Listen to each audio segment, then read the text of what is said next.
Yeah, 100%. Like you said, the toughest roads are chosen for the right people, and we all have our own trials in life, and it doesn't make anyone better than others or my path or anyone else's, and that's the way it is. I just have to look at your own path, and yeah, it's just another story of Ciaran Clarke in a fight. Come back from a bit of adversity, even though I was controlling the fight, of course, and stuff, but yeah, just like that, just getting caught, and to be honest, like, it is great because yeah, I think it shows character, you know what I mean, and it shows I can come back from those fights, and the reason being is because of my faith, you know what I mean, and obviously down to me training as well in SPG Ireland and stuff, but just I always have faith in the Lord and myself to get. And here, lads, one thing you have to mention: I'm 7-0 in this arena, in the highest circumstances of the sport, in his hometown for 7 times, in the treatment I sold out, or how many it is, selling every time. People are matter to me that come, and I was able to get the win, and again, coming through adversity. So thanks be to God.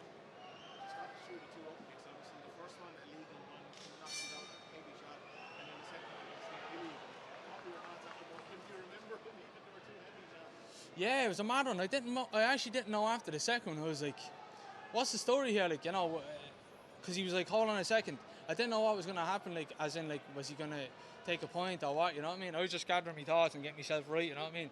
And I thought, like, I was just staying calm. I was like, he might come out rushing or, but, like, to be honest, I knew he couldn't close the distance too fast to me anyway, because I knew he didn't want that, you know what I mean? And I surprised him by coming out southpaw. I know I took him off guard a little bit. And, yeah, it's just like that. It shows your character coming through adversity, like times like that. And that's the type of man I want to be, you know, like say Charlie Ward there, and you know, and again, like that, I wouldn't be able to, through the strength of the Lord, you know, and my support, you know.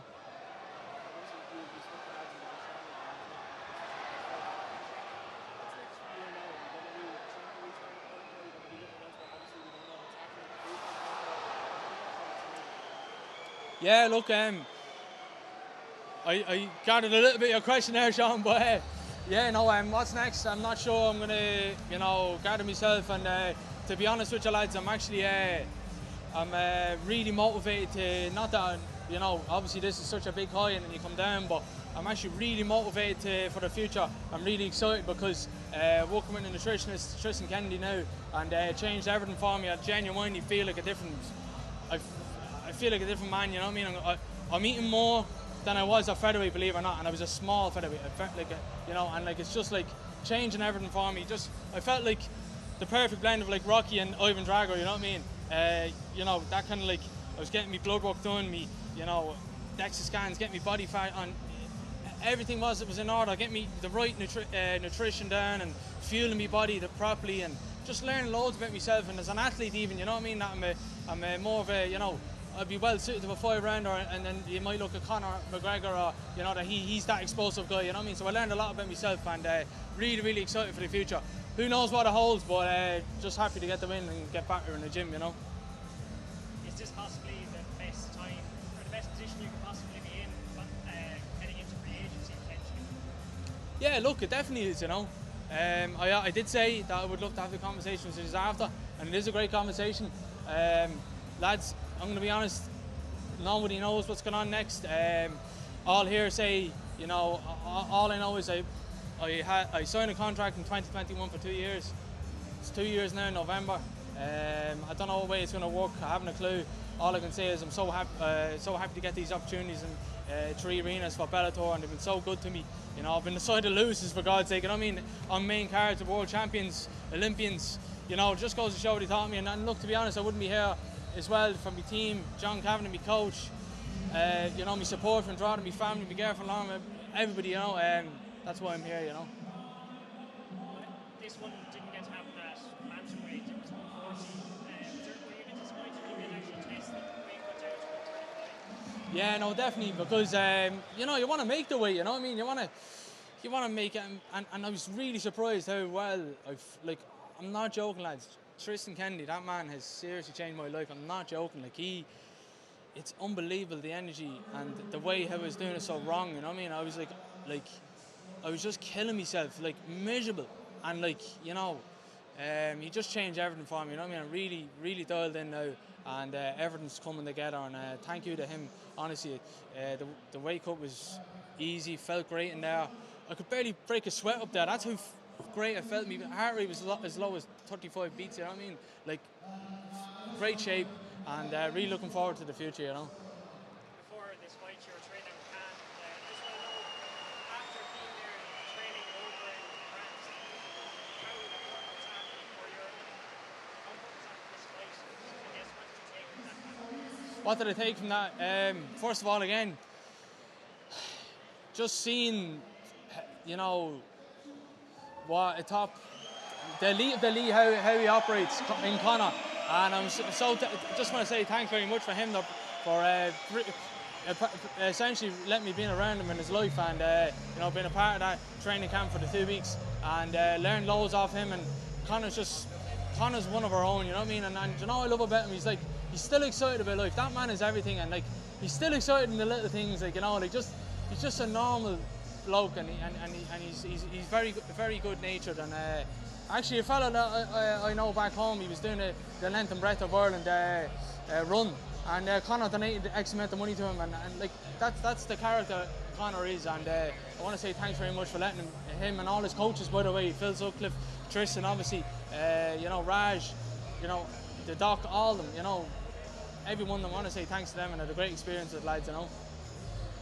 Ciaran, have you given any thoughts to giving a wrestling seminar in Dagestan? Do you know what?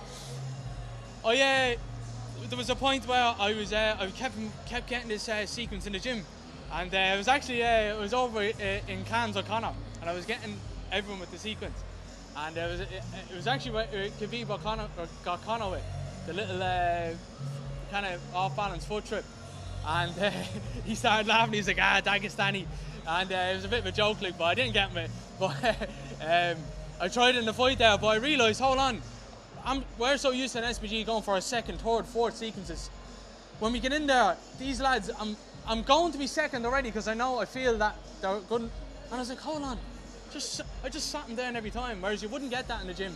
I have to go to my second or third sequence, and I went for the second one already, and I was like, why am I doing that? The first one's on already. So yeah, like that. I was glad to show that off. But again, I feel genuinely, the better the opponent, the more I shine.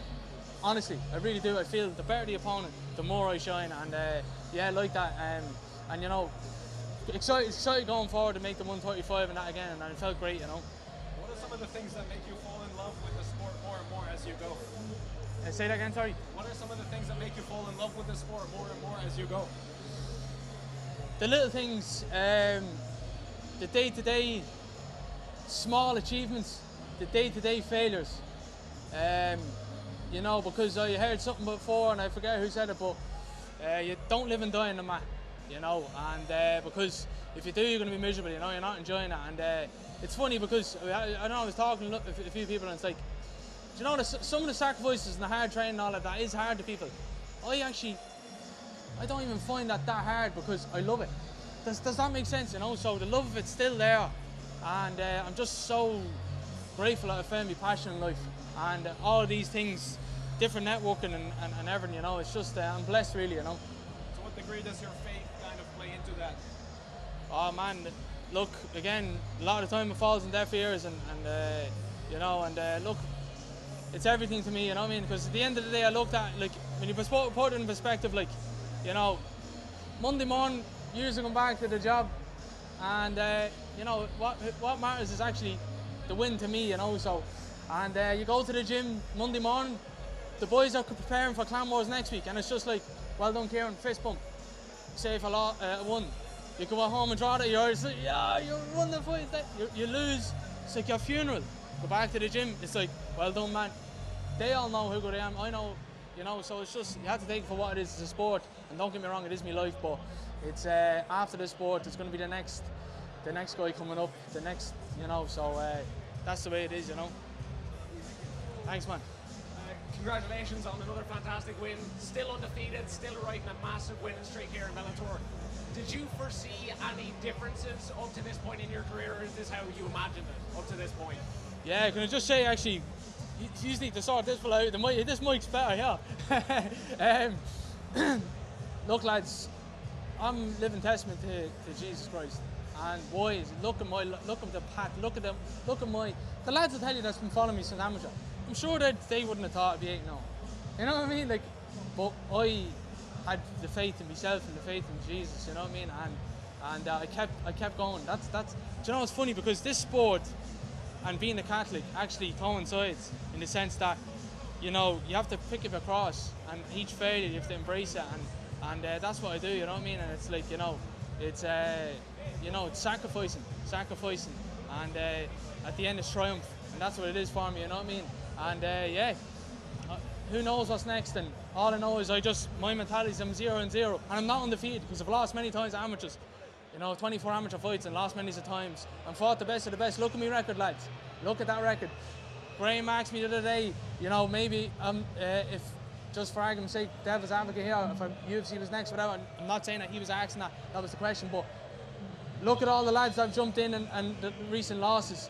I've had 24 amateur fights, lads. I'm fighting since 2011. You know, that's a pressure cooker in there. Those performances, when I go abroad and fight, it feels like I'm not, it's a spar, it's a heavy spar or something, you know, and that has to stand to me, getting those 7 wins in them arenas.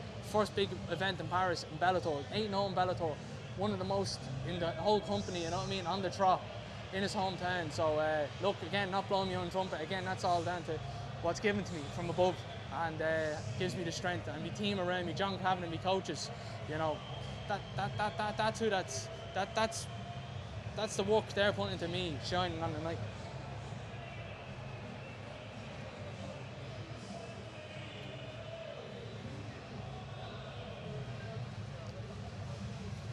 Sound boys, eh? Thanks, mate.